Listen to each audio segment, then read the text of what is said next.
اپنی زندگی میں اللہ کی مدد کی طرف بڑھیں، مالک کی مدد کا حصول اختیار کرنے کی کوشش کریں، اللہ کے ساتھ اپنے آپ کو جوڑیں۔ اگر اللہ کی مدد نصیب ہو، یہ جو ہم جتنا ڈرتے رہتے ہیں، سہمے رہتے ہیں، پریشان رہتے ہیں کوئی کیا کر دے گا، ہمارے ہاں نا ہر شعبے میں معاذ اللہ ایک مافیا ہے، الا ماشاءاللہ۔ وہ مافیا کہتا ہے میرے ساتھ ملو گے تو میں چلنے دوں گا، ورنہ میں نہیں چلنے دوں گا، مارکیٹ میں آ ہی نہیں سکتا فلانا بندہ، کیونکہ یہاں ہمارا قبضہ ہے۔ اور میرے بھائی پھر بہت سارے لوگ جن کی نیتیں اور ارادے بڑے اچھے ہوتے ہیں شروع میں، وہ بھی اس مافیا کا شکار ہو جاتے ہیں اور ان کے رنگ میں رنگ جاتے ہیں۔ یاد رکھنا، کسی شخص کی بلیک میلنگ کا کبھی شکار نہ ہونا، کبھی کسی کی میٹھی اور مسجع مکفہ باتوں کا شکار نہ ہونا۔ کوئی کیا کر سکتا ہے اگر اللہ مددگار ہو تو؟ جس کو رب کریم اٹھانا چاہے اسے کوئی گرا سکتا ہے؟ ہم یہ ڈرے ڈرے سہمے پریشان فیصلہ کرنے کی طاقت نہیں، مجھے چلنا چاہیے کہ نہیں، اٹھنا چاہیے کہ نہیں، کرنا چاہیے، اٹھ باندھ کمر کیوں ڈرتا ہے؟ پھر دیکھ خدا کیا کرتا ہے۔ حضرت عبداللہ ابن عباس فرماتے ہیں میرے نبی پاک علیہ السلام نے میری تربیت فرمائی، حضور نے میری تربیت فرمائی، اور محبوب پاک علیہ السلام نے فرمایا عبداللہ یاد رکھنا، یہ نوجوان دوست میری بات لکھ لیں، پریشان لوگ میری بات لکھ لیں، جن کے پاس قوت فیصلہ نہیں وہ اس بات کو لکھ لیں۔ حضرت عبداللہ ابن عباس فرماتے ہیں میرے نبی پاک علیہ السلام نے مجھ سے فرمایا تھا عبداللہ سن، اگر ساری دنیا مل کے تیرا کوئی نفع کرنا چاہے کر نہیں سکتی جب تک میرے رب کی رضا نہ ہو، اور فرمایا ساری دنیا مل کے تیرا کچھ بگاڑنا چاہے تو عبداللہ بگاڑ نہیں سکتی جب تک رب کریم کی حکمت کا تقاضا نہ ہو۔ لوگوں سے ڈرنا، لوگوں کی طرف دیکھنا، ماحول دیکھ کے اپنے راہ کا تعین کرنا، ہر بندے کے خیالات کے مطابق ڈھلنے کی کوشش کرنا، فلانا نہ ناراض ہو جائے، فلانا نہ ناراض ہو جائے، وہ جس نے ہونا ہو جائے، بس رب رسول ناراض نہ ہو۔ اپنی زندگی میں اپنے مالک کو مولا جان کے، بل اللہ مولاکم، اللہ تمہارا مولا ہے، وَهُوَ خَيْرُ النَّاصِرِينَ، وہ بہترین مددگار ہے۔ توجہ جب بھی کریں رب کی جانب کریں، اپنے دل کا قبلہ درست رکھیں، سوچوں کے زاویے سیدھے رکھیں۔ میرے بھائی مالک جب بندوبست کر دے نا، جب مالک بندوبست کر دے پھر ایسا بندوبست کرتا ہے کہ لوگوں کے پاس نا چارہ نہیں رہتا۔ حضرت مریم رضی اللہ تعالی عنہا پاک باز تھیں، مسجد میں رہی تھیں، پر مالک کی حکمت کے تقاضے بڑے عجیب ہیں نا۔ پھر جناب مریم کو اللہ تعالیٰ نے بغیر شوہر کے اولاد عطا کر دی۔ یہ بات ہی ایسی تھی، وہ کسی نے کہا تھا کہ مخلوق تو فنکار ہے اس درجہ کے پل بھر میں سنگے در کعبہ سے بھی اصنام تراشے، تم کون ہو کیا چیز ہے داغ کبابی، لوگوں نے تو مریم پہ بھی الزام تراشے۔ تو لوگوں نے کہا کدھر سے لے آئی بچہ، تیرا باپ تو ایسا نہیں تھا، کہاں سے لے آئی؟ اللہ کرے میں آپ کو سمجھا سکوں، ذرا اپنے آپ کو وہاں کھڑا کریں کہ ایک پاک باز عورت، پاک باپ کی بیٹی، طیب ماں کی بیٹی، اور اللہ کے گھر میں پرورش پانے والی خاتون، ایک وہ وقت اور ایک یہ وقت کہ اس عورت کو کٹہرے میں کھڑا کر کے پوچھا جا رہا ہے کہ معاذ اللہ تیری گود میں بچہ جائز نہیں ہے، کہاں سے لائی ہے؟ اب خود سے صفائیاں بندہ کتنی کو دے، کتنی کو وضاحتیں کرے۔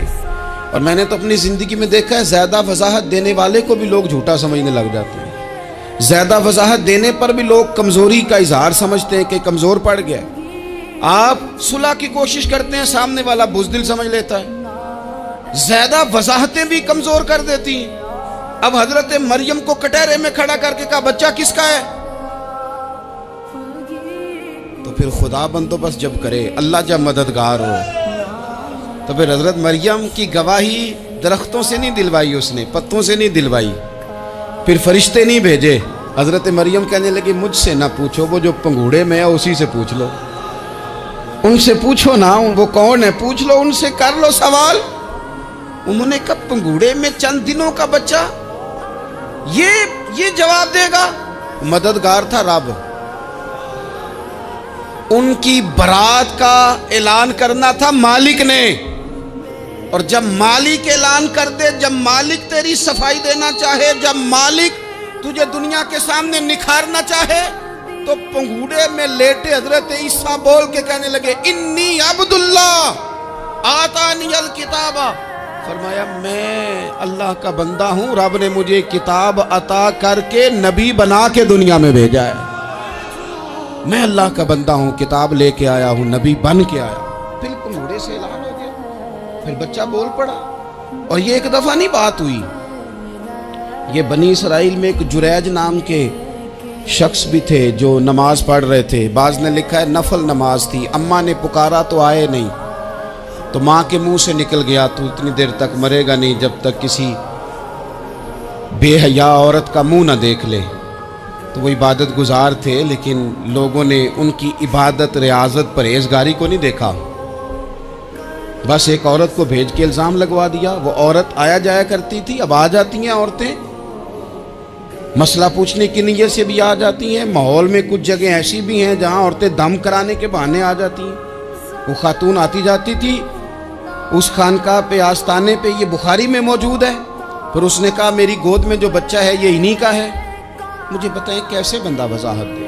حالات خراب ہو گئے، لوگ کٹیا جلانے لگے، ماحول اور طرح کا بن گیا۔ میرے نبی پاک علیہ الصلوۃ والسلام فرماتے ہیں پھر اس رب کے بندے نے کہا مالک تو کریم ہے، تیری مشیت کا تقاضا آیا جو میری ماں نے جملے بولے تھے، پر اب میں وضاحت دینے کے قابل نہیں رہا، اب تو ہی کرم کرے گا تو دروازہ کھلے گا۔ تو وہ چند دنوں کا بچہ پنگوڑے میں بول کے کہنے لگا میں اس درویش کا نہیں، میں تو فلانے چرواہے کا بچہ ہوں، وہ جو بکریاں چراتا ہے۔ رب کی مدد کو پکاریں، اپنے ساتھ اپنے مالک کی مدد کو شامل کریں، تھوڑے رزق پر بھی گزارا اچھا ہونے لگ جائے گا۔ سارے لوگ آپ کو گرانے کی تدبیریں کر رہے ہوں گے اور مالک آپ کو عزتیں عطا فرما دے گا، اس کی بارگاہ سے حکمت کا تقاضا اور ہو جائے گا۔